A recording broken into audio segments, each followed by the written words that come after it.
I had just finished tightening a loose faucet in the galley when my son-in-law sneered and said, "Plumbers do not belong in places like this."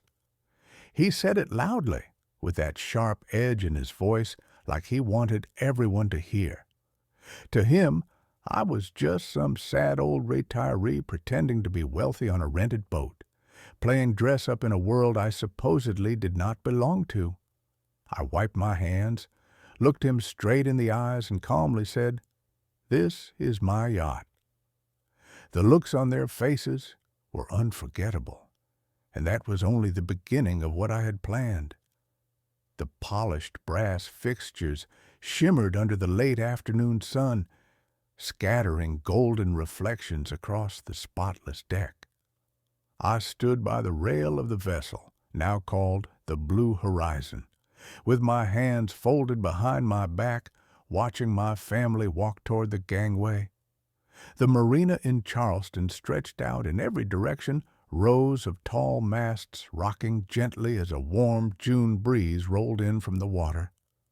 My pulse thudded hard in my ears.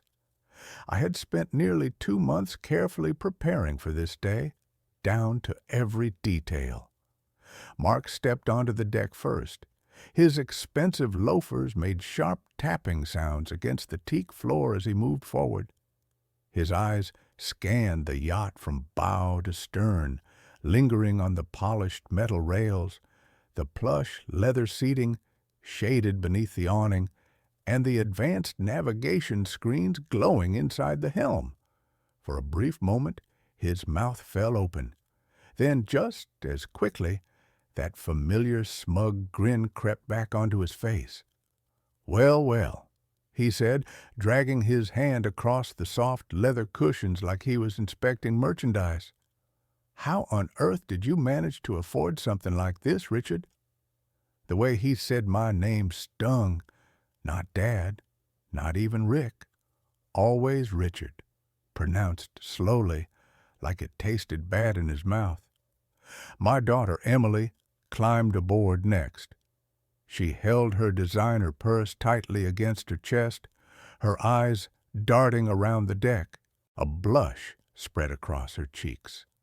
"Dad," she said quietly, "please tell me you did not spend all your retirement money on this." Her tone carried that familiar embarrassment I had learned to recognize over the years, the kind that cut deeper than anger ever could. "It is absolutely stunning, Mr. Coleman," Laura said warmly as she stepped on board, her husband Daniel nodding in agreement beside her. "Thank you so much for inviting us." Mark was already wandering toward the controls, his fingers sliding across the panels like he owned the place. "This navigation system alone costs more than most people earn in a year," he said with a short laugh that held no humor. "Seriously, Richard, what were you thinking? Trying to play yacht club member at your age?" My chest tightened. I had pictured this moment so many times, imagining Emily's excitement when she realized what I had done. Instead, she stood there adjusting the strap of her purse, refusing to meet my eyes. "I just thought it might be nice for the family to spend some quality time together," I said, keeping my voice even despite the knot forming in my stomach. "Quality time on what? Your late-life identity crisis?" Mark shot back. He opened a storage compartment and peered inside, as if evaluating stock. "I mean, I understand wanting to feel successful, but this is just sad. How much debt did you bury yourself in for this little fantasy?" Emily gently touched his arm. "Mark, maybe you should—" "No," he interrupted, turning fully toward me with his arms crossed. "This is actually worrying. Your father has obviously made some terrible financial choices. We should probably sit down as a family and talk about controlling his finances before he loses everything." The words hung in the salty air, heavy and poisonous. Controlling his finances. as if I were a confused old man who had wandered into a dealership and maxed out a credit card. The rental company assured me everything was taken care of, I said carefully, forcing myself to stay calm. The lie felt bitter on my tongue, but I needed it to sit there for now. Rental? Mark raised his eyebrows. Well, that is slightly less insane. Still ridiculous, though, for someone living off Social Security. My fists tightened behind my back. I had built 3 businesses from the ground up, sold them for amounts he could not even imagine, and invested carefully for decades. But I wore simple clothes, drove an older car, and lived in the same modest house I had owned for years. To Mark, that meant I was broke. Why do you all head below deck and take a look around? I suggested, needing a moment to breathe. I will get some drinks ready. Come on, sweetheart, Mark said to Emily as he headed toward the cabin. Let's see how much your dad wasted on this little boating experiment. They disappeared down the steps, Mark's voice echoing upward through the open hatch. Look at this marble counter. Unbelievable! Your dad has completely lost his mind. Emily's nervous laugh followed him. Daniel approached me quietly. It truly is impressive, Richard. The workmanship alone is remarkable. I nodded, grateful for his kindness even though my thoughts were elsewhere. Below deck, drawers opened and closed as Mark continued his running commentary, every remark dripping with disbelief and ridicule. Each word felt like a pin pressing deeper into my skin. Laura joined Daniel inside, leaving me alone on the deck. I gripped the brass railing until my knuckles turned pale. The water lapped gently against the hull, but all I could hear was Mark's laughter floating up from the cabin, followed by Emily's voice. He must have spent a fortune on this rental, she said. It is just so not like him. Not like me? Hearing my own daughter talk about me as if I were a stranger with sudden delusions of grandeur made the sunlight feel too harsh and the breeze oddly cold.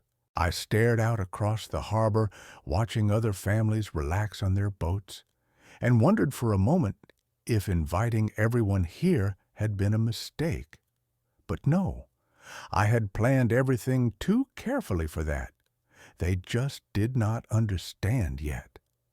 More laughter echoed from below, and my jaw clenched tight. My eyes drifted to the polished compass mounted near the helm, its glass face catching the afternoon light and reflecting it back at me, like a silent promise of what was coming next. I reached out and rested my fingertips lightly on the compass, letting them linger there. The cool metal pulled me backward into another time, another place, when touching that very same instrument filled me with nothing but quiet pride and excitement. It had been just over 2 months earlier, on February 14th, when I stood inside the expansive showroom of Atlantic Prestige Yachts. I had worn my best charcoal suit that day, the one I saved for moments that actually mattered. The polished floors reflected the overhead lights, and the air smelled faintly of leather and salt. A sharply dressed salesman named Nolan had been walking me through the details of the Blue Horizon for the 3rd time that week, never once losing his patience. The primary cabin includes a queen-sized bed and a private bathroom, Nolan explained, his tone professional but genuinely enthusiastic. The guest cabin has twin bunks that can be converted into a full bed. It works very well for families. I nodded slowly, already picturing Mark's smug confidence fading when he realized he and Emily would have their own private space below deck. The yacht itself stretched 42 feet from bow to stern, all gleaming fiberglass, chrome accents, and flawless lines. Under the bright showroom lights, every surface sparkled like it had been polished just for me. I ran my hand along the same brass compass that now sat on the deck behind me, imagining myself someday showing future grandchildren how to find direction by the stars, the way my own father once taught me. "And you are completely sure about the payment terms?" I asked, even though my decision had already been made. "Absolutely, Mr. Coleman," Nolan replied with an easy smile. "A full payment today allows us to proceed immediately with registration and safety inspections. Delivery will follow right away." The cashier's check for $2.6 million rested neatly inside my jacket pocket, drawn from an account Mark would never believe existed. "Your family is going to be thrilled," Nolan added. "This will be quite the surprise." My family? I had been thinking about this moment since Emily's birthday a month earlier, when she had sighed and said she missed our old fishing trips. She had looked exhausted that day, worn down by Mark's constant complaints about money and status. "I wish we could just disappear on a boat for a while," she had said quietly. This yacht was my answer, a floating refuge, a place where we could reconnect without Mark's endless need to belittle everyone around him. I had even mapped out family-friendly routes along the Carolina coastline, imagining weekends where Emily might rediscover her love for the water and for the man who raised her. "I would like to personalize a few things," I told Nolan. "Family photographs in the main cabin, and maybe a sound system for music during dinners." "That will not be a problem at all," he said. "Our interior design team can take care of everything." I signed the paperwork calmly, my hand steady, even as excitement built with each stroke of the pen.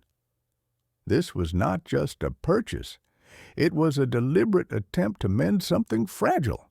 The money came from Margaret's life insurance policy, funds I had set aside for something that truly mattered, and to me, nothing mattered more than finding my way back to my daughter. When Nolan finally handed me the keys, 2 small pieces of metal with surprising weight, I felt like I was holding months of careful planning in my palm. "Will you be taking possession immediately?" he asked. "Not yet," I replied. "I want to introduce it as a rental first. Then, once we are all together on board, I will tell them the truth." At the time, the idea felt flawless. Let them enjoy the yacht without the pressure of knowing what it cost. Let them relax, fall in love with it, and then reveal that it was ours. I imagined Emily crying with happiness. I even pictured Mark offering a reluctant nod of respect. Standing there in that showroom, keys in hand, I had felt more hopeful than I had in years. Living modestly all those years had paid off. No one suspected what I was capable of. The surprise would be absolute. "Your daughter is going to be proud of you," Nolan had said as he shook my hand. Proud. I had believed that too. I blinked, and the memory faded like fog burning off under the sun. I was back on the deck. The harbor spread out before me, unchanged, yet everything inside me felt different. Mark's voice drifted up from below deck, muffled now by distance and thick planks, but still sharp enough to irritate. Footsteps sounded behind me on the teak flooring. I straightened my back and lifted my chin, sensing a shift deep in my chest. The hope that had fueled 2 months of planning was hardening into something far less forgiving. The generous father who had signed those documents in February was beginning to understand a painful truth about entitlement and gratitude. I turned as my family emerged from below deck. Mark's face was flushed, his expression filled with what I now recognized as amused contempt rather than surprise. The brass compass caught the sunlight again, but this time it did not make me think of dreams or family trips. It reminded me of something far more practical.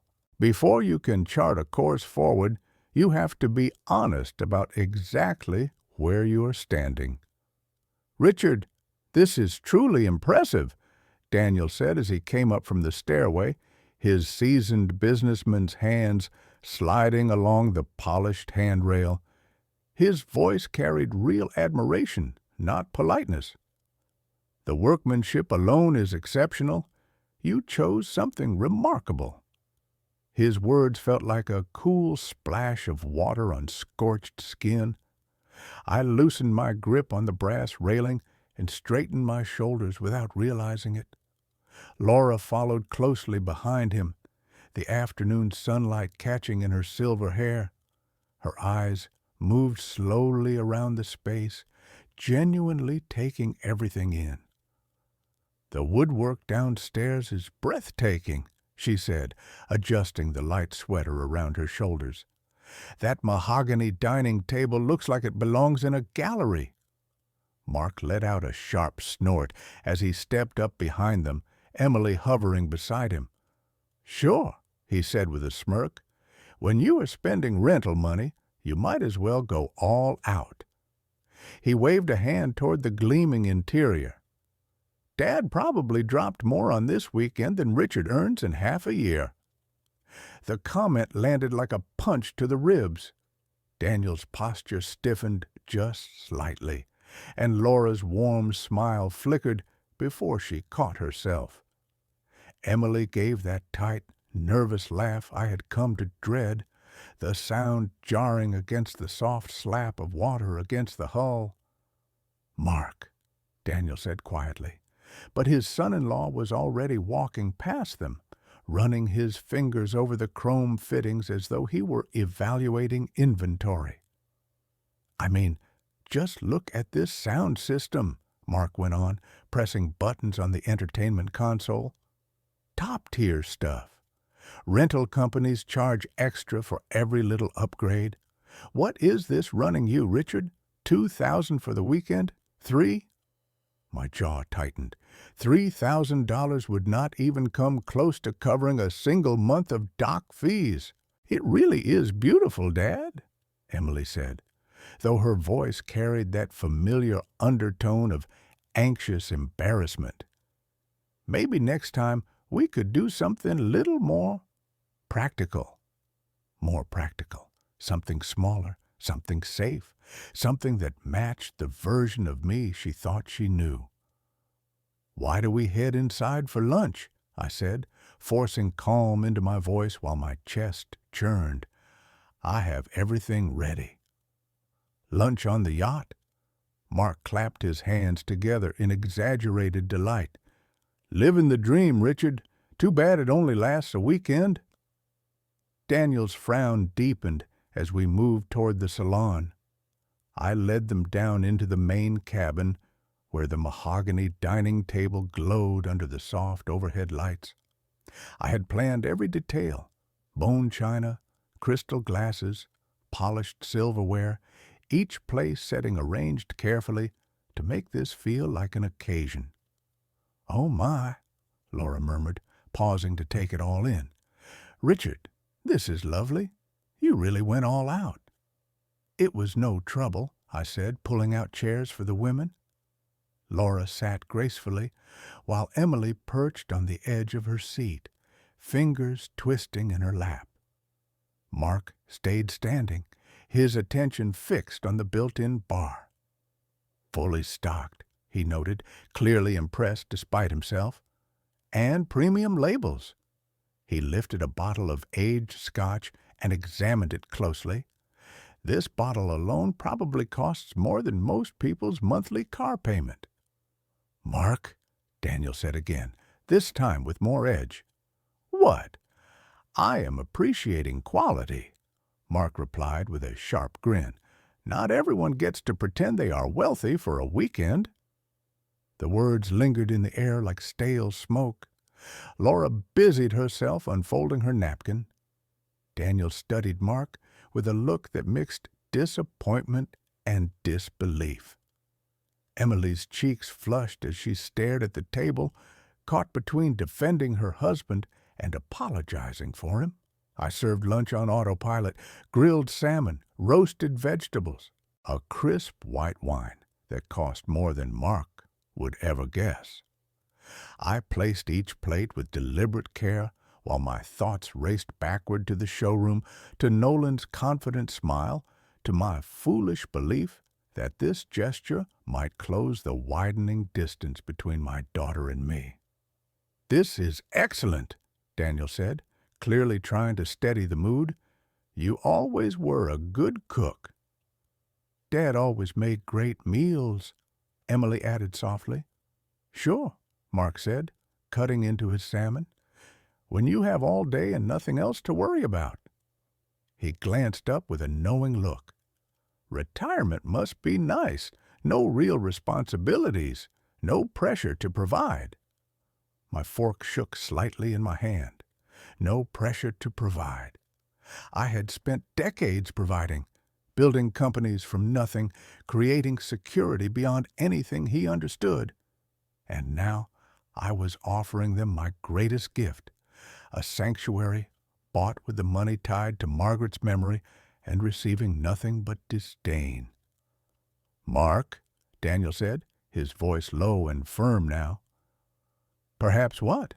Mark shot back, meeting his gaze without hesitation. "I am just making conversation. That is what family dinners are for, right?" The silence stretched tight and uncomfortable. Laura reached for her wine glass, her hand unsteady. Emily stared down at her plate as if it might offer escape. Daniel's jaw worked slowly, a father watching someone he loved turn into a stranger. I sat at the head of a table that cost $2.6 million, serving a meal to people who would never appreciate it, and felt something hard and deliberate forming where warmth had once lived. Mark raised his glass in a mocking toast. "To family adventures we cannot afford." The sharp clink of his glass against the table shattered whatever civility remained. Daniel set his fork down with careful precision, the sound loud in the sudden quiet. Laura's hand trembled as she reached for her water, and the air in the cabin grew heavy with everything that had finally been said out loud. "That is enough." My voice sliced through the thick tension at the table, calm but sharp, like a blade drawn cleanly from its sheath. "You will stop speaking this way immediately." Mark's eyebrows jumped upward in exaggerated disbelief. "This way?" he said, forcing a laugh. "I am just being honest. Someone in this family should acknowledge reality." "The reality," I replied, carefully choosing each word and keeping my tone level, "is that you are a guest on this yacht. You will show basic respect, or you will leave." Emily inhaled sharply. The sound was unmistakable. She had never heard me speak to Mark like that before. Neither had Mark himself, judging by the way his grin faltered for a split second before snapping back into place. "A guest?" Mark laughed, but the sound rang hollow now. "Come on, Richard. We are family. I cannot express concern about your financial decisions." "Your concern?" I said, placing my fork and knife neatly beside my plate. "Sounds an awful lot like ridicule." Daniel cleared his throat, visibly uncomfortable. "Mark, maybe we should—" "Should what?" Mark interrupted, his voice rising just enough to reveal the crack beneath his confidence. "Pretend Richard is not making reckless choices? Pretend this yacht rental is not completely beyond his means?" He swept his arm around the elegant cabin. The rental fees alone could probably cover his groceries for months. The way his eyes calculated the space around us made my stomach turn. He was measuring value, weighing cost against what he thought I was worth, and finding me lacking. Mark leaned back in his chair, arms crossed, wearing smug satisfaction like armor. I built a successful technology consulting firm from nothing, he continued, growing more assured with every word. I understand money, I understand value, and this? He gestured dismissively at the crystal glasses and fine china. This is someone trying to play in a league he does not belong in. Laura had gone pale. Daniel's knuckles were white as he clenched his napkin. Even they could see that their son had crossed a line that could not be stepped back over. Then I saw it. Emily nodded. Just barely. A tiny movement, almost invisible, but I caught it. She agreed with him. After everything I had done for her, every sacrifice, every quiet act of love, she was seeing me through her husband's eyes as an aging man pretending to be something he was not. That realization hurt far more than anything Mark had said. I think, I said softly, my voice so quiet it forced everyone to listen, you should excuse yourself from this table. Mark laughed sharply, the sound brittle and harsh. Excuse myself from a rented yacht. He shoved his chair back and stood, the legs scraping loudly against the floor. Maybe I will. Suddenly the air feels a little thick in here. He walked toward the steps leading up to the deck, stopping at the threshold. Do not worry about cleaning up, Richard. I am sure the rental company has staff for that. Would not want you to overexert yourself. His footsteps thundered above us, deliberately heavy, claiming space that was never his to claim. The cabin fell silent, except for the soft creak of the yacht against its moorings. Daniel spoke first, his voice heavy with embarrassment. Richard, I am deeply sorry. That behavior was completely unacceptable. Inexcusable, Laura added, her eyes shining with unshed tears. I do not know what has gotten into him. Emily said nothing at first. She stared down at her untouched salmon as if it might explain everything for her. When she finally looked up, her expression was guarded. He is just worried about family finances, she said quietly. We have been talking about buying a house, and money is tight. Seeing all of this, she gestured vaguely around the cabin. It is hard to understand the priorities. The priorities. My priority had been creating a memory, offering a gift, building a bridge back to my daughter before it disappeared entirely. Her priority was protecting her husband's carefully constructed sense of superiority. I stood slowly and began gathering plates, my hands steady despite the earthquake inside my chest. Of course, I said evenly, I understand. And I did understand, far more than she realized. I understood that my generosity had been naive, that love alone could not overcome contempt, that respect could not be purchased no matter how expensive the gift, and I understood something else as well. Mark had just made the most serious mistake of his life. Above us, cabinet doors opened and closed. Mark was exploring spaces he had no business touching, making himself comfortable on what he believed belonged to someone else. The irony would have been amusing if it had not been so infuriating. I will tidy up, I said, stacking plates with precise mechanical movements. Why do you not all enjoy the fresh air on deck? As they left, one by one, abandoning the remains of the lunch I had planned so carefully, I allowed myself a single moment of pure, crystalline anger. Then I started thinking clearly. Mark liked games. He enjoyed belittling people he believed were beneath him. He was about to learn just how wrong he was. His footsteps echoed across the deck above, heavy and deliberate, soaked in wounded pride. I continued clearing the table, my movements controlled, while my thoughts raced.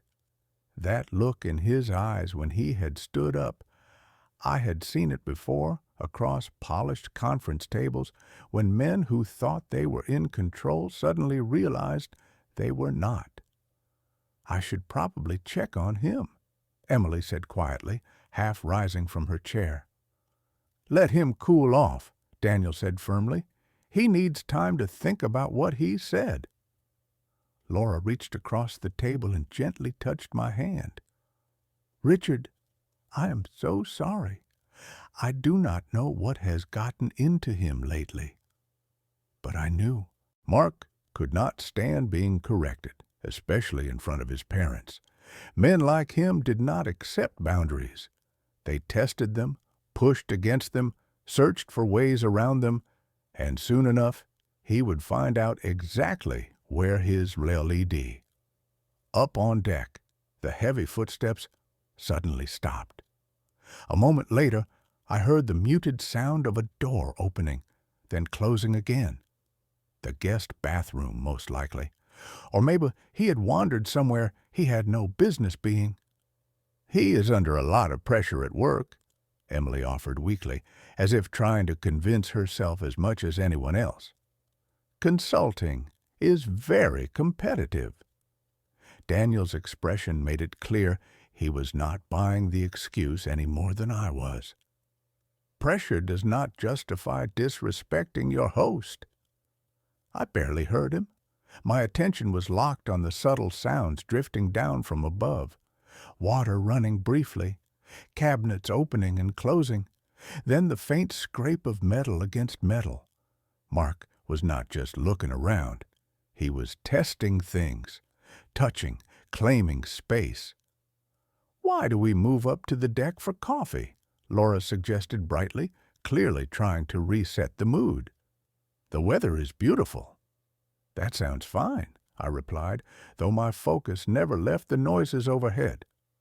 Another metallic sound followed, sharper this time. Then a low, grinding noise. I froze mid-motion, crystal glasses suspended in my hands. That was not the sound of someone casually exploring. Dad? Emily's voice felt distant, like it was coming through water. Are you okay? I am fine, I said automatically, setting the glasses down with deliberate care. The grinding stopped. A cabinet door closed softly. Footsteps resumed, heading back toward the main deck. A few minutes later, Mark appeared at the top of the stairs. His expression was calm, too calm. If anything, he looked relaxed, almost satisfied. Sorry about that, he said, sliding back into his seat with an easy smile. I just needed a moment to admire the craftsmanship. This really is a remarkable boat. Every alarm in my body went off at once. Mark did not apologize. He did not backtrack. And he certainly did not praise things he had been ridiculing moments earlier. Feeling better? Daniel asked carefully. Much, Mark replied, lifting his water glass. He looked pleased with himself. Actually, I was thinking I could help clean up. It is the least I can do after, earlier. Emily's face lit up immediately. That is really nice of you. I studied him closely. The way his eyes avoided mine, the slight curl at the corner of his mouth. This was not remorse. This was private satisfaction. I could wash the dishes in the galley, he added. Get familiar with the boat systems. Might be useful if anything goes wrong. Goes wrong. The words lingered in the air like smoke. That is very thoughtful, Laura said warmly. Thoughtful was not the word I would have chosen. Mark volunteering to help with chores was about as likely as snow in July. Yet there he sat, radiating exaggerated humility. I stood slowly, every instinct warning me that something was very wrong. Why do we all step out on deck first? The dishes can wait." "Oh, come on, Richard," Mark said brightly. "Let me make up for being such a jerk earlier. I insist." He was already heading toward the galley. I followed without thinking, pulled forward by a growing certainty that I was about to learn exactly what those metallic sounds had been. "See?" Mark called cheerfully from the galley, his voice coated in that false enthusiasm I was beginning to recognize as his tell. "Everything is perfectly, oh." The word dropped heavily, like a stone into still water. "Oh, what?" Emily asked, moving toward him. I stepped past her, a cold fog settling deep in my stomach. Mark stood at the sink, one hand frozen on the faucet handle. Water poured out in an uncontrolled stream, splashing violently into the basin. "It seems stuck," he said, tugging at the handle with exaggerated effort. "Will not shut off properly. Must be one of those quirky old boat issues." My eyes went straight to the base of the faucet. The chrome was scarred with fresh scratches, deep gouges that had not been there earlier that morning when I made coffee. Marks that could only come from excessive force or the wrong tool. "Let me see," I said quietly, moving him aside. The handle resisted under my grip. Inside, the mechanism ground harshly, the unmistakable sound of damaged internal parts. This was not wear. This was not misuse. This was intentional. "Probably just needs lubricant," Mark offered helpfully. "Marine fixtures take a lot of abuse." I crouched down and examined the base more closely, running my fingers over the gouges. The pattern was unmistakable. Pliers. Someone had clamped down hard and twisted until something inside gave way. "Dad, can you fix it?" Emily asked, genuine concern creeping into her voice. "It is broken," I said, standing slowly. "The internal valve assembly has been damaged," Mark finished for me with a sympathetic nod. "Rental equipment, you know. Gets treated pretty rough by other guests." I looked at him then, really looked at him, and in that moment, the final piece fell into place. Good thing it happened now instead of in the middle of the night. The casual tone Mark used, along with how quickly he blamed imaginary previous renters, only confirmed what I already knew. Still, calling him out right there, in front of everyone, would accomplish nothing except turning the situation into a public spectacle. "I should call the marina," I said evenly. "See if they can send a technician to take a look." "On a Saturday?" Mark shook his head, almost amused. "Good luck with that. You might be dealing with this all weekend." The satisfaction he failed to fully hide made my hands tighten at my sides. He was enjoying this, not just the inconvenience he had created, but the chance to play the reasonable, supportive family member while I struggled with a so-called rental issue. Daniel stepped closer, studying the faucet with a practiced, analytical eye. "That is strange," he said slowly. "The damage looks almost intentional." Mark's smile never flickered. "Salt air is brutal on marine fixtures. That thing was probably corroding for months." But Daniel was frowning now, his engineering instincts clearly engaged. "Richard, these look like tool marks. See these gouges?" "Could be from someone trying to fix it before," Mark said quickly. "You know how it goes. People mess with things they should leave alone and make it worse." The lie slid out effortlessly, smooth, confident. He was betting that his role as family would outweigh any physical evidence. He assumed no one would seriously consider that he might deliberately damage his host's property. "I will need to check the maintenance manual," I said at last. "See what the manufacturer recommends for this kind of failure." What I actually needed was to review the security footage I had installed the month before. High-definition cameras that recorded everything on board. "Want help?" Mark offered. "I am pretty good with technical systems." "No need," I replied, forcing a polite smile. "I know where everything is." He shrugged, the picture of disappointed goodwill. "Suit yourself. Just trying to help." As the others drifted back toward the deck, Mark lingered behind, pretending to make sure the water was fully shut off. I caught him glancing around the galley with the quiet satisfaction of someone admiring his own work. "Funny how things like this happen," he said lightly. "One minute everything is fine. The next, you're looking at a repair bill." The implication was clear. This was only the beginning. Mark believed he had discovered a way to damage my property without consequence, shielded by family ties and doubt.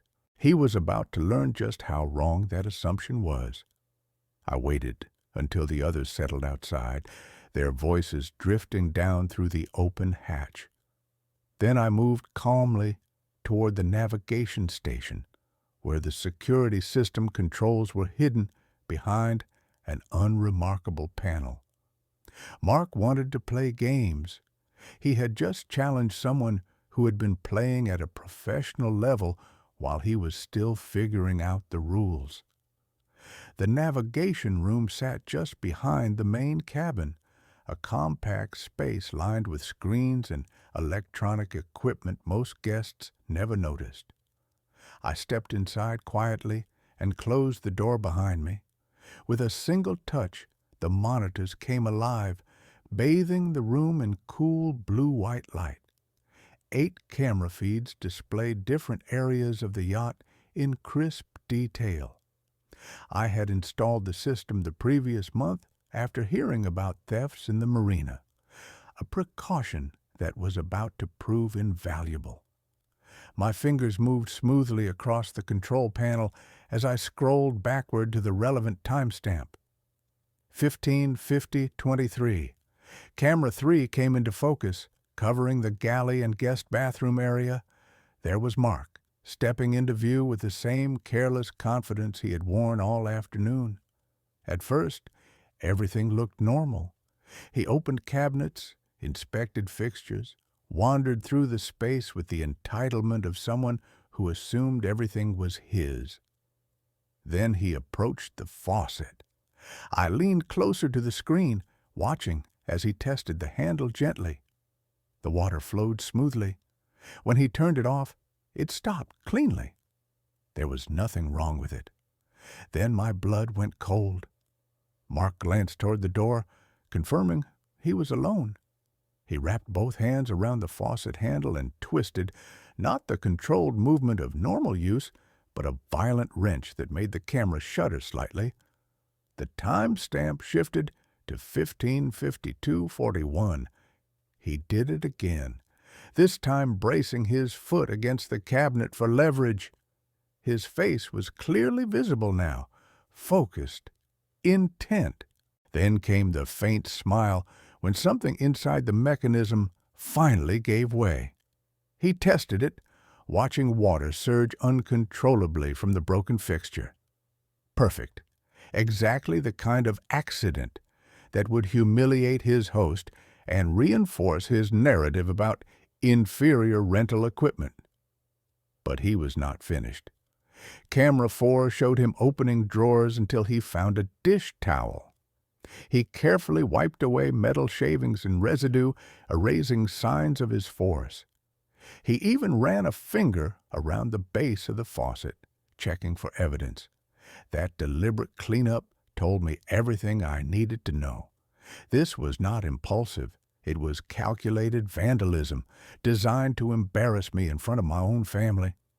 At 15:54:12, he stepped back and admired his work, that smug satisfaction spreading across his face.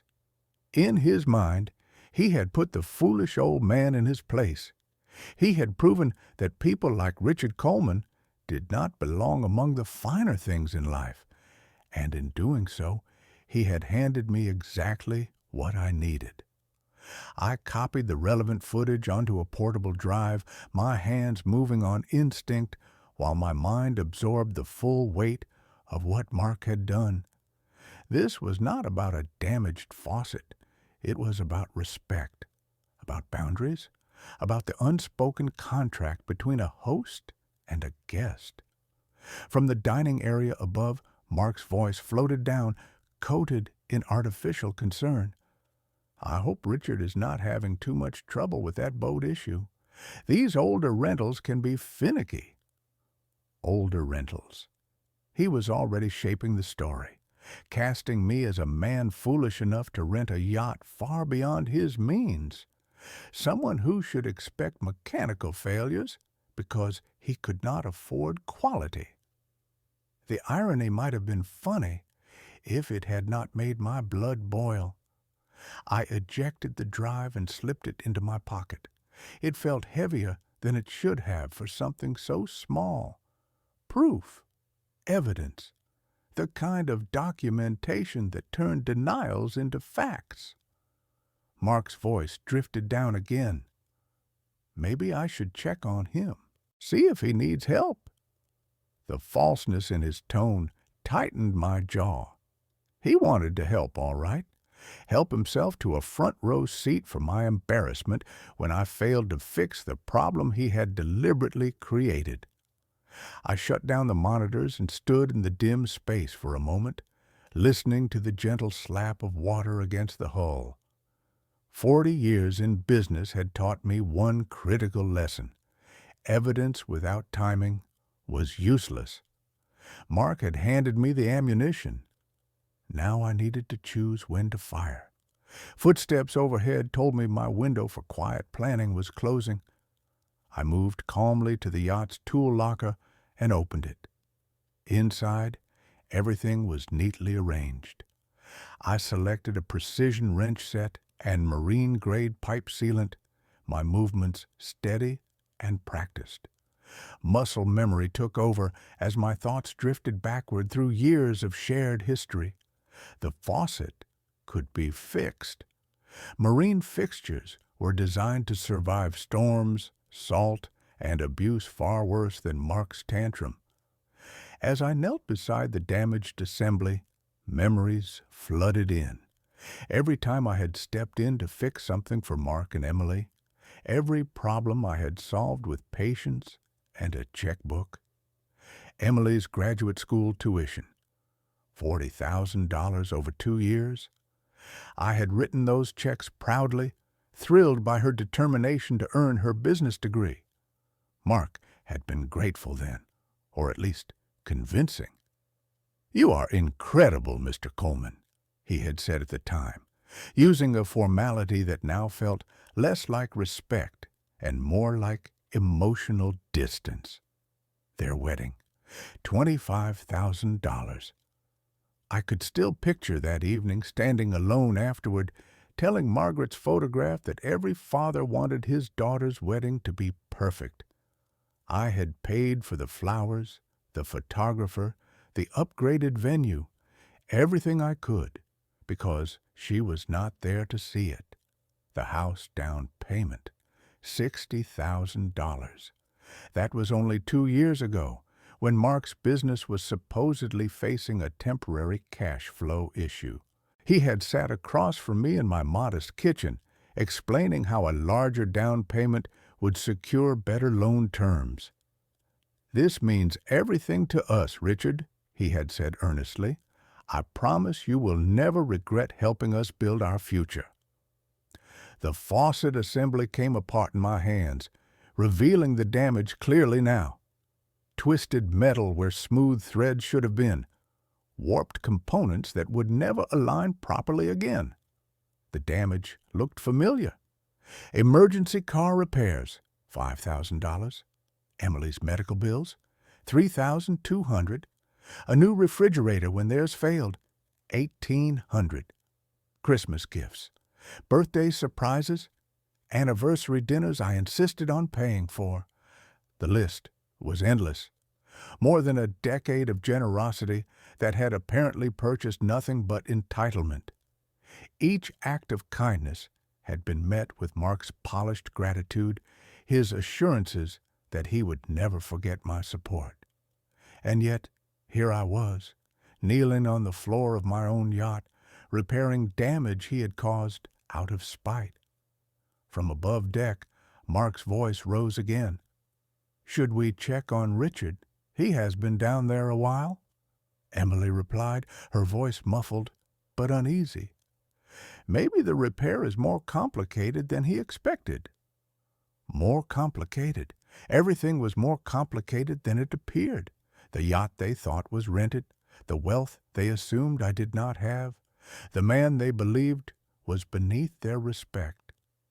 I installed new gaskets, my movements precise despite the anger burning through my chest.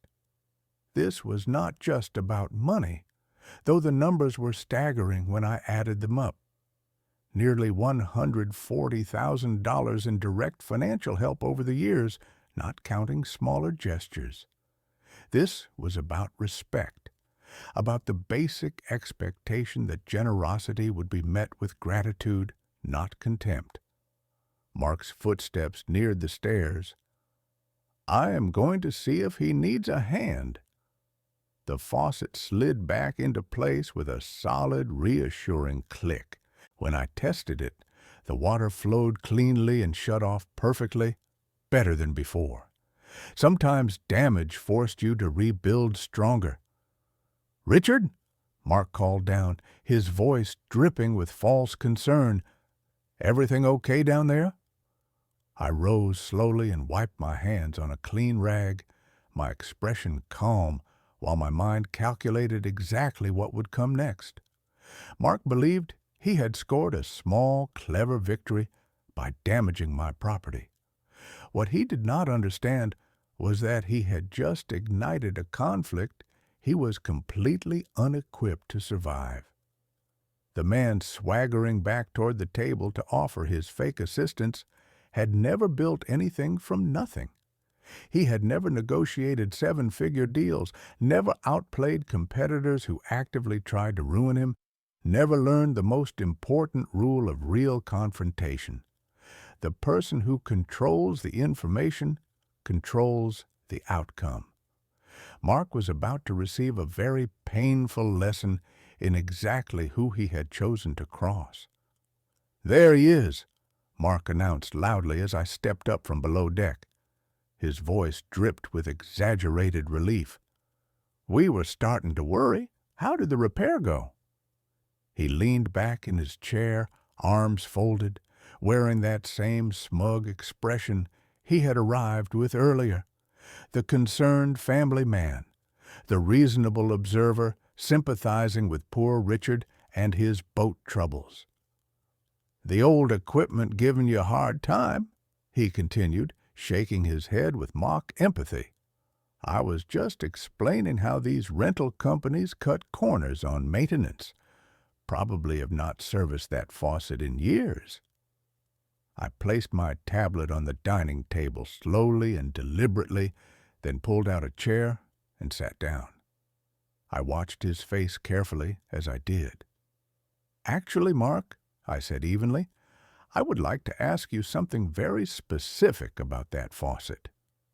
"Me?" His eyebrows jumped in exaggerated surprise.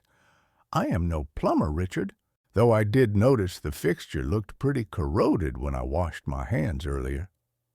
Emily shifted uncomfortably in her seat. "Dad, Mark was just trying to help. He mentioned the water pressure felt strange." "Is that what he mentioned?" I asked, keeping my tone calm, my eyes locked on Mark. "Because I am very interested in what exactly happened while you were down there." His smile stayed in place, but something flickered behind his eyes, a quick calculation before the performance resumed. Like I said, I just used the bathroom, noticed the faucet acting funny, figured you would want to deal with it yourself. Daniel cleared his throat, uneasy. "Richard, maybe we should focus on calling a technician." "Mark," I interrupted quietly. "Why did you deliberately break the faucet?" The words landed like stones dropped into still water. Mark laughed, but the sound came a beat too late and a little too loud. "Break it? Richard, what are you talking about? I did not break anything."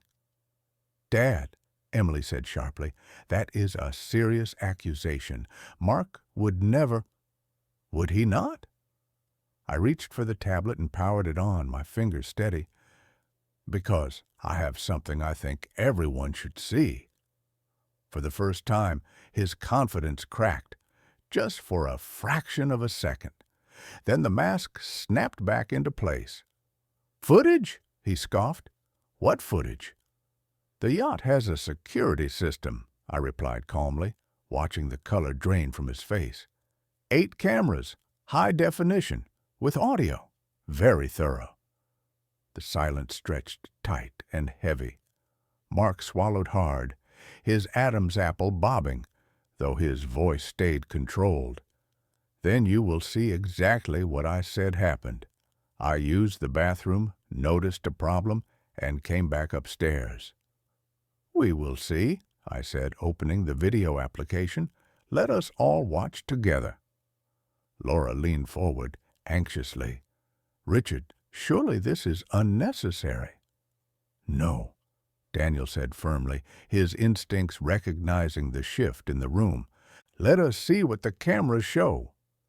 I scrolled to the timestamp and turned the screen toward them. 15:50:23.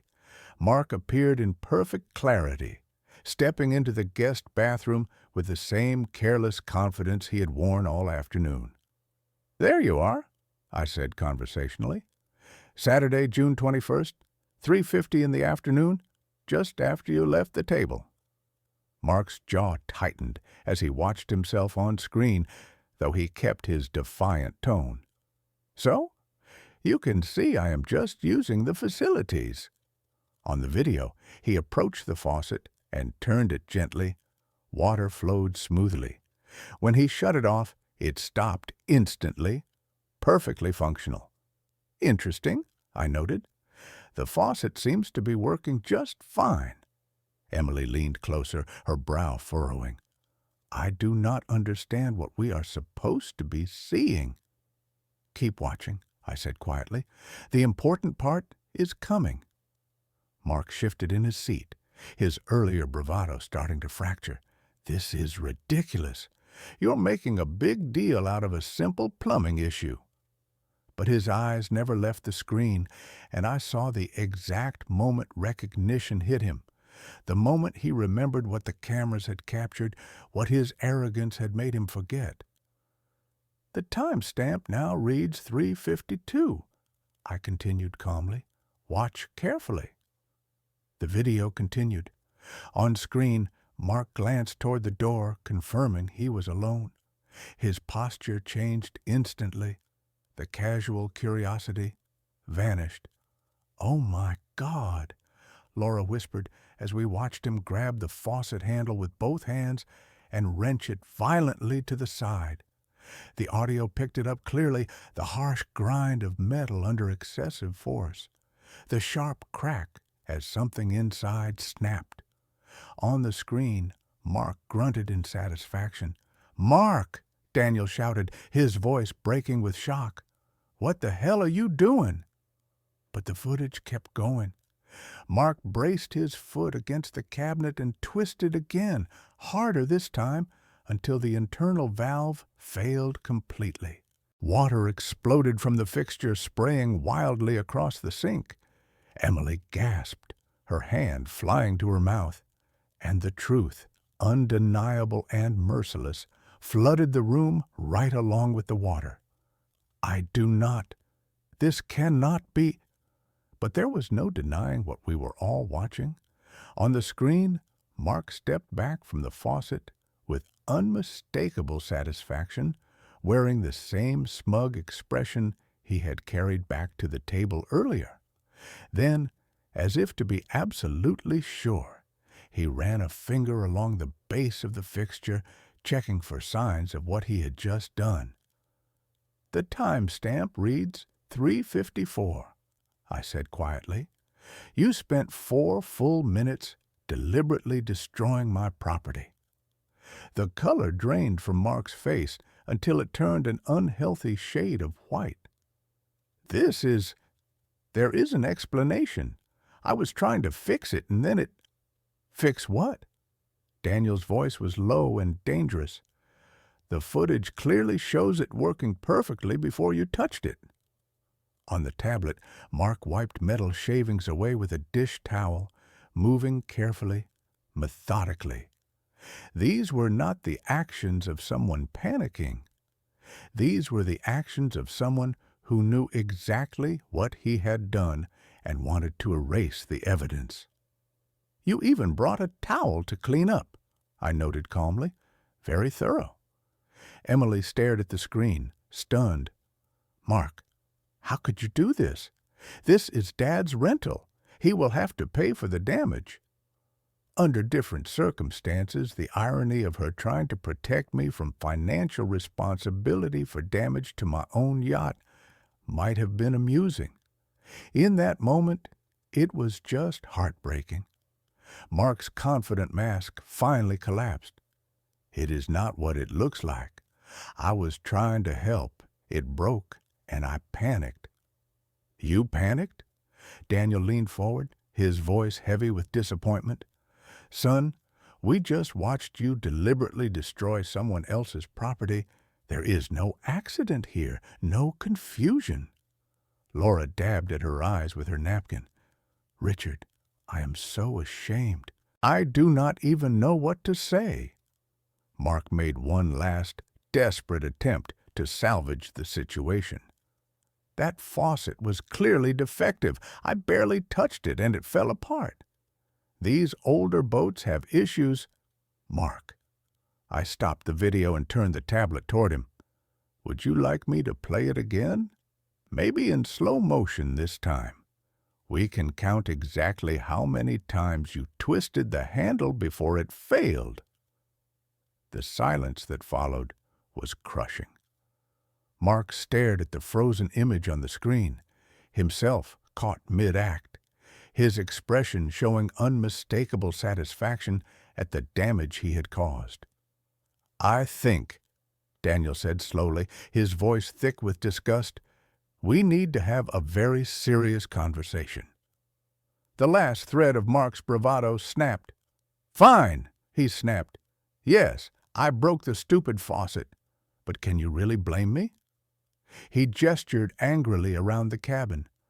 Richard has been acting like some yacht club millionaire all day, throwing money around on rentals he cannot afford, trying to make the rest of us feel small. The confession hung in the air like poison. Even Mark seemed startled that he had finally said it out loud. Emily stared at her husband as if she were seeing him for the first time. You did this on purpose, just to hurt my father? To teach him a lesson, Mark shot back, his true nature finally exposed, about living within his means, about not pretending to be something he is not. That was the opening I had been waiting for. I closed the tablet and for the first time all day allowed myself a small, controlled smile. Well, Mark, I said quietly, since you are talking about pretending to be something you are not, I think it is time we discuss exactly what you do not know about this situation. His hands trembled as he leaned forward, trying to salvage whatever dignity he had left. Look, Richard, maybe I went too far, but it is still just a minor repair on a rental boat.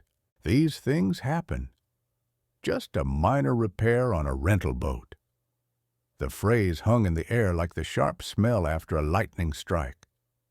You are absolutely right, I said calmly. This is about understanding what kind of person vandalizes someone else's property for sport. Vandalizes? His voice cracked. Come on, that is a bit dramatic. Maybe I used too much force, he added quickly, growing defensive. But let us keep this in perspective. We are talking about a weekend rental. Daniel shifted uncomfortably. Son, we all saw the video. There is no justification for— Dad, please, Mark interrupted. I made a mistake, okay? But Richard is acting like I burned his house down. It is a rented yacht. Insurance will cover it. Rich guys like the owner probably write this off as a business expense. Rich guys like the owner. The irony was so perfect, it felt almost scripted. You keep emphasizing that this is a rental, I said, setting the tablet aside with deliberate care. You seem very concerned about the financial impact on the owner. Well, yes, Mark said, straightening slightly, sensing an opening. I mean, you are clearly way over your budget here, Richard. This whole yacht fantasy, it is not sustainable. Someone like you trying to play millionaire for a weekend, it is just sad. Emily visibly winced. Mark, please stop. Someone like me? I repeated softly. Look, no offense, he continued, warming to his cruelty now, but let us be realistic. You are retired. What were you, a plumber, a carpenter, living off Social Security? He stopped talking only because the room itself seemed to recoil, and that was when I knew it was finally time to end the pretending. Trying to impress us with boats you cannot afford. It is embarrassing. Laura gasped out loud. Daniel's face flushed a deep, furious red. But Mark was not finished. Men like you do not belong on yachts like this, he went on, warming to his cruelty. You belong on fishing boats, maybe a pontoon, if you save long enough. He swept his arm around the elegant cabin. This is for people who actually earned it. The silence that followed was complete. Even the gentle slap of water against the hull seemed to pause, as if the harbor itself was waiting. I rose slowly. My hands were steady. My voice came out calm, almost gentle. Mark, I said, this is my yacht. The words fell into the room like iron dropped into still water. Mark's mouth opened, closed, opened again. No sound came out. Emily's hand flew to her chest. Daniel looked as though he had been struck by lightning. Your what? Mark whispered. My yacht, I repeated evenly. I purchased it in February. $2.6 million paid in full. The color drained from Mark's face so fast I thought he might collapse. That is impossible. It is registered in my name with the Coast Guard, I continued calmly. The marina bills my account for the slip each month. The insurance policy lists me as the sole owner. I paused, letting each fact settle. I bought it as a gift. Emily found her voice first. A gift? For who? I looked directly at Mark and watched comprehension spread across his face like dawn over a graveyard. For you and your wife, I said simply. I planned to present it as a rental at first. Then today, I was going to tell you it was yours. Emily made a sound somewhere between a sob and a gasp. Mark had gone completely white. $2.6 million, Daniel said slowly, horror flooding his voice. You were going to give them a yacht worth that much? And roughly $140,000 in direct financial support over the years, I added conversationally. Graduate school, wedding expenses, house down payment, emergency costs. I keep records. Mark finally found his voice. We did not. I had no idea. No, I agreed quietly. You had no idea that the man you spent all afternoon mocking was planning to give you a yacht worth more than most homes. The irony settled over the cabin like fog. Mark had spent the day ridiculing, sabotaging, and humiliating the very person who intended to change his life forever. Richard, Laura whispered, tears filling her eyes. We are so sorry. Was, I corrected gently, still watching Mark. I was planning to give you a yacht. His face cycled through shock, disbelief, frantic calculation, and finally, panic. Wait, he said, lunging forward in his chair. You said was. That does not mean, we can fix this, right? Now that I understand what is going on? Now that you understand, I echoed calmly. What exactly do you understand? That I made a terrible mistake, he said quickly. If I had known this was your yacht, Richard, if you had known I owned it, you would have treated me with respect? I let the question hang. But because you believed I was a poor retiree pretending to be important, cruelty was acceptable? Mark's mouth opened and closed without sound. Beside him, Emily stared down at her hands, finally confronting the choice she had made between her husband and her father. That is not what I meant, Mark stammered. I was stressed, work pressure, and seeing you spend so much on a rental when— When what? Daniel cut in sharply. When you decided your father-in-law needed to be taught his place? Laura dabbed her eyes with a tissue. Mark, how could you do this? Richard has been nothing but generous to this family. I know that now, Mark said desperately. But we can fix this. I will pay for the faucet. I will pay for a full galley renovation. We can move past this. I walked to the wide cabin window and looked out over the calm marina, where other families laughed and relaxed without betrayal hanging in the air. The faucet is already fixed, I said evenly. It took about 20 minutes. Marine fixtures are designed to handle stress. They have to be. Then what is the problem? Mark asked, hope creeping into his voice. No real damage, right? I turned back to face him. The problem is not the faucet, I said. It is that you showed me who you are. When you believed I was vulnerable, when you thought I was beneath you, you chose contempt. That is not a plumbing issue. That is a character issue. Emily finally looked up. Dad, I know Mark was wrong, but— But what, sweetheart? I asked gently. But I should ignore deliberate sabotage because he apologized after being exposed? Or overlook years of quiet disrespect because he is suddenly polite now that he knows I have money? She had no answer. None of them did. The yacht remains mine, I continued calmly. The gift is withdrawn. Permanently. I looked directly at Mark. I believe it would be best if you and Emily gather your belongings and leave. The words were not spoken in anger. They were spoken in clarity. You cannot be serious, Mark protested, his voice sharp with disbelief. All of this over one stupid mistake? One stupid mistake? Daniel shot back, incredulous. Son, you deliberately damaged a man's property after being invited aboard as a guest. You spent the entire afternoon mocking and belittling him, and even now you are more upset about losing a gift you did not even know existed than about the pain you caused.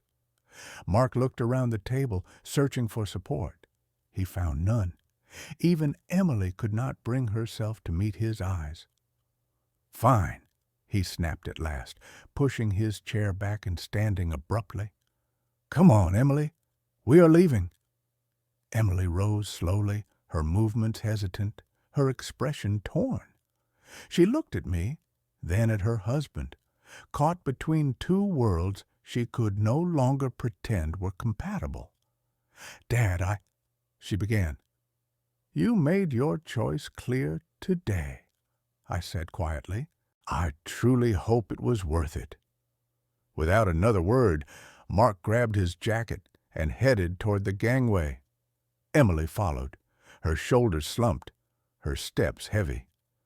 Through the cabin window, I watched them walk down the dock toward the parking lot. Mark's hands moved angrily as he spoke, his frustration visible even from a distance. Emily walked beside him in silence, staring straight ahead. They looked small against the wide harbor, reduced not by circumstance, but by their own decisions. Daniel approached me once they were gone. His voice was thick with shame. "Richard, I cannot begin to apologize for my son's behavior. If you would rather that Laura and I leave as well—" "Absolutely not," I said firmly. "You and Laura have shown nothing but kindness and respect. Please stay. Let us enjoy what remains of this afternoon the way it was meant to be enjoyed." Laura joined us by the window, watching the dock where Mark and Emily had disappeared. "Do you think they will be all right?" she asked softly. "Mark will be," I replied after a moment. "Men like him always manage to land on their feet."